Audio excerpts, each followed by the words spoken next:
Cinema ಅಥವಾ serial ಇಂಡಸ್ಟ್ರಿಯಲ್ಲಿ loss ಆಗೋದು, ಲಾಭ ಬರೋದು ಇದೆಲ್ಲ ತೀರಾ ಕಾಮನ್. ಆದರೆ ನಂಬಿದವ್ರಿಗೆ ಮೋಸ ಮಾಡೋದಿದೆಯಲ್ಲ ಇದು ಅಷ್ಟೇ ಕಾಮನ್. ಎಂಥ ಪ್ರಚಂಡ ಸೃಜನ್ ಲೋಕೇಶ್. ಅವ್ರಿಗೆ ಎಲ್ಲಿ ದುಡ್ಡು ಹಾಕಬೇಕು, ಎಲ್ಲಿ ದುಡ್ಡು ತೆಗಿಬೇಕು, ಹೇಗೆ ಬದುಕಬೇಕು ಅನ್ನೋದು ತುಂಬ ಚೆನ್ನಾಗಿ ಗೊತ್ತಿದೆ. ಕಾಂಟ್ರವರ್ಸಿಗಳಿಂದ ಯಾವಾಗಲೂ ಅಂತರ ಕಾಯ್ದುಕೊಳ್ತಾರೆ. ಇದೀಗ ಅಂತ ಮಾತಿನ ಮಲ್ಲ ಸೃಜನ್ ಲೋಕೇಶ್ಗೆ ಯಾಮಾರಿಸಲಾಗಿದೆ. ಬರೋಬ್ಬರಿ 1 ಕೋಟಿ ಉಂಡೆನಾಮ ಟಿಕ್ಕಿದ್ದಾರೆ ಅಂತಂದರೆ ಆಶ್ಚರ್ಯ ಪಡಲೇಬೇಕು. ಹೌದು, ಅದು ಬೇರೆ ಯಾರೂ ಅಲ್ಲ. ಅವರು ಕೂಡ cinema industry, serial industry, big ಬಾಸ್ನಲ್ಲಿ ಕಾಣಿಸ್ಕೊಂಡವರು.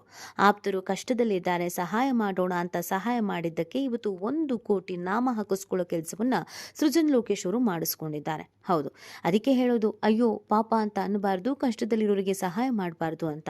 ದುಡ್ಡು ತೆಗೆದುಕೊಂಡಂತ ದಂಪತಿ ಈಗ ನೀನು ಯಾರೋ ಗೊತ್ತೇ ಇಲ್ಲ ಅನ್ನೋ ರೀತಿ ವರ್ತನೆ ಮಾಡಿದ್ದಾರೆ.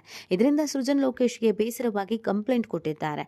ಅಷ್ಟಕ್ಕೂ ಏನಾಯಿತು, ಈ ಪ್ರಕರಣದ ಹಿನ್ನೆಲೆ ಏನು, ಸೃಜನನ್ನ ಯಾಮಾರಿಸಿದ್ದು ಯಾರು, ಎಲ್ಲಿ ಯಾಮಾರಿದ್ರು, ಇದೆಲ್ಲವನ್ನ ಈ ವಿಡಿಯೋದಲ್ಲಿ ಹೇಳ್ತಾ ಹೋಗ್ತೀವಿ. ಆದರೆ ಇಲ್ಲಿವರೆಗೂ ನಿಮ್ಮ ಮೆಗಾ ಸುದ್ದಿಯನ್ನು ಸಬ್ಸ್ಕ್ರೈಬ್ ಮಾಡಿಲ್ಲ ಅಂದರೆ ಈಗಲೇ ಸಬ್ಸ್ಕ್ರೈಬ್ ಮಾಡಿ. ಹೆಚ್ಚಿನ ಮಾಹಿತಿಗಾಗಿ ಬೆಲ್ ಐಕಾನ್ ಪ್ರೆಸ್ ಮಾಡೋದು ಮರಿಬೇಡಿ. ಸಿನಿಮಾ ಆಗಿರ್ಬೋದು, ಸೀರಿಯಲ್ ಆಗಿರ್ಬೋದು, ಒಂಥರ ಜೂಜಿದ್ದಂಗೆ. ಕತೆ ಚೆನ್ನಾಗಿದ್ದು ಜನರಿಗೆ ಇಷ್ಟ ಆಗಿ ಹಿಟ್ ಆಯಿತು, ರೀಚ್ ಆಯಿತು, TRP ಚೆನ್ನಾಗಿ ಬಂತು, ಬ್ಲಾಕ್ ಬಸ್ಟರ್ ಆಯಿತು ಅಂತ ಹೇಳಿದ್ರೆ ದುಡ್ಡು ಹಾಗೆ ಬರುತ್ತೆ. ಇಲ್ಲ ಅಂತ ಹೇಳಿದ್ರೆ ಪಾಪರಾಗಿ ಹೋಗ್ತಾರೆ, ಅಟ್ಟರ್ ಫ್ಲಾಪ್ ಆಗಿ ಹೋಗ್ತಾರೆ. ಆದರೆ ಇವ್ರಿಗೆ ಆ ಇಂಡಸ್ಟ್ರಿ ಬಿಟ್ಟು ಹೊರಗಡೆ ಬರೋದಕ್ಕೆ ತೀರಾ ಕಷ್ಟ ಆಗುತ್ತೆ. ಅದೇ ಇಂಡಸ್ಟ್ರಿಯಲ್ಲಿ ಬದುಕಬೇಕು ಅನ್ನುವಂಥ ಆಸೆ ಹೆಚ್ಚಾಗುತ್ತೆ. ಇನ್ನೊಂದಷ್ಟು ಪ್ರಯೋಗ ಮಾಡೋಣ ಅಂತ ಅನ್ಸುತ್ತೆ. ಎಲ್ಲ ಕಳ್ಕೊಂಡು ಬೀದಿಗೆ ಬರ್ತಾರೆ, ಹೊಡೆದ್ರೆ ಜಾಕ್ಪಾಟೆ, ಎಲ್ಲ ಪಡ್ಕೊಂಡು ಕೋಟ್ಯಾಧಿಪತಿ ಆಗ್ತಾರೆ. ಈ ವಿಚಾರದಲ್ಲಿ ಆಗಿರೋದು ಕೂಡ ಅದೇನೆ.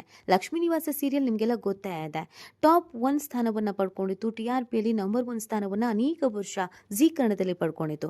ಈಗ ಟಾಪ್ 3, ಟಾಪ್ 4 ಅಲ್ಲಂತೂ ಲಕ್ಷ್ಮೀ ನಿವಾಸ ಸೀರಿಯಲ್ ಇದ್ದೇ ಇರುತ್ತೆ. ಸೀರಿಯಲ್ ಕತೆ ತುಂಬ ಚೆನ್ನಾಗಿದೆ, ಜೊತೆಗೆ ಚೆನ್ನಾಗಿ ಮೂಡ್ ಬರ್ತಾ ಆಗಿದೆ.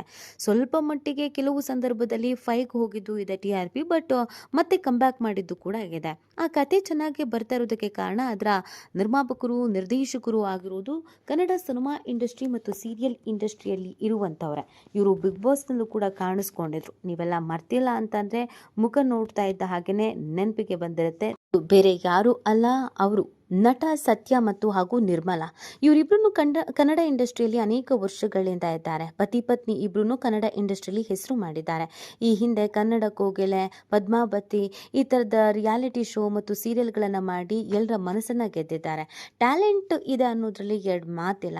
ಆದರೆ ದುಡ್ಡು ತೆಗೆದುಕೊಂಡು ಯಾಮಾರಿಸೋದಲ್ಲೂ ಕೂಡ ಅಷ್ಟೇ ಮುಂದಿದ್ದಾರೆ. ಹೌದು, ಸೃಜನ್ ಲೋಕೇಶ್ ಅವರ ಮ್ಯಾನೇಜರ್ ಇದೀಗ ದೂರನ್ನು ನೀಡಿರೋದು. ಸೃಜನ್ ಲೋಕೇಶ್ ಪರವಾಗಿ ಅವರ ಮ್ಯಾನೇಜರ್ ದೂರನ್ನು ನೀಡಿದ್ದಾರೆ. ಏನಿದು ಪ್ರಕರಣ ಅಂದರೆ, ಲಕ್ಷ್ಮೀ ನಿವಾಸ ಸೀರಿಯಲ್ ನಿರ್ಮಾಪಕರಾಗಿರುವಂಥ ನಟ ಸತ್ಯ ಹಾಗೂ ನಿರ್ಮಲಾ ಅವರ ಮೇಲೆ 1 ಕೋಟಿ ವಂಚನೆ ಮಾಡಿದ ಆರೋಪ ಕೇಳಿಬಂದಿರೋದು. ಬೆಂಗಳೂರಿನ CK ಅಚ್ಚುಕಟ್ಟು ಠಾಣೆಯಲ್ಲಿ ಸೃಜನ್ ಲೋಕೇಶ್ ಒಡೆತನದ ಲೋಕೇಶ್ ಪ್ರೊಡಕ್ಷನ್ ಸಂಸ್ಥೆಯ ಮ್ಯಾನೇಜರ್ ಆಗ್ನಿ ಎಂಬುವವರು ದೂರನ್ನ ದಾಖಲಿಸಿದ್ದಾರೆ ಅಂತ ತಿಳಿದು ಬಂದಿದೆ.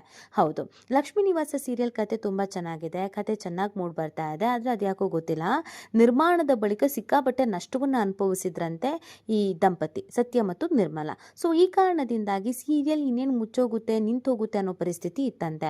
ಆಗ ನಿರ್ಮಲಾ ಮತ್ತು ಸತ್ಯ ಅವರು ಸೃಜನ್ ಲೋಕೇಶ್ ಬಳಿ ಓಡೋಡಿ ಬಂದು ತಮ್ಮ ಕಷ್ಟವನ್ನು ಹೇಳ್ಕೊಂಡಿದ್ದಾರೆ.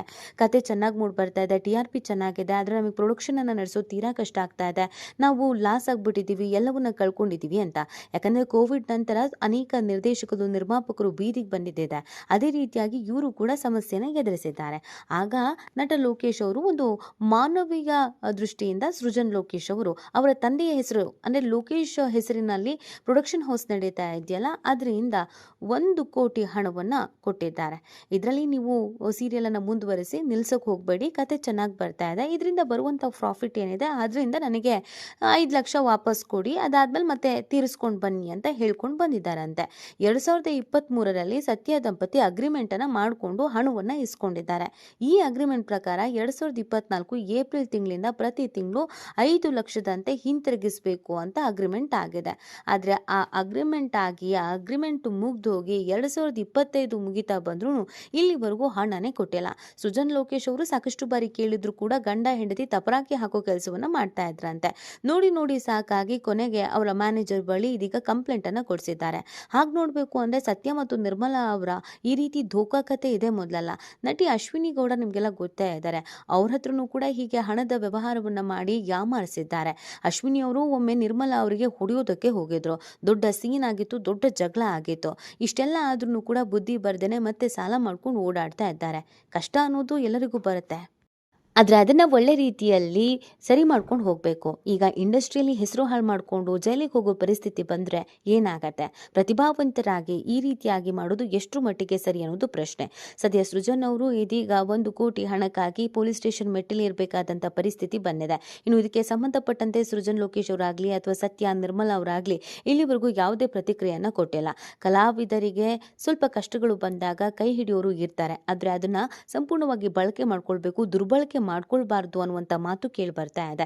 ಈ ಬಗ್ಗೆ ನಿಮ್ಗೇನು ಅನ್ಸುತ್ತೆ ಅನ್ನೋದನ್ನ ನೀವು ಕೂಡ ಕಮೆಂಟ್ ಮಾಡಿ ನಿಮ್ಮ ಅನಿಸಿಕೆ ಮತ್ತು ಅಭಿಪ್ರಾಯವನ್ನು ತಿಳಿಸಬಹುದು.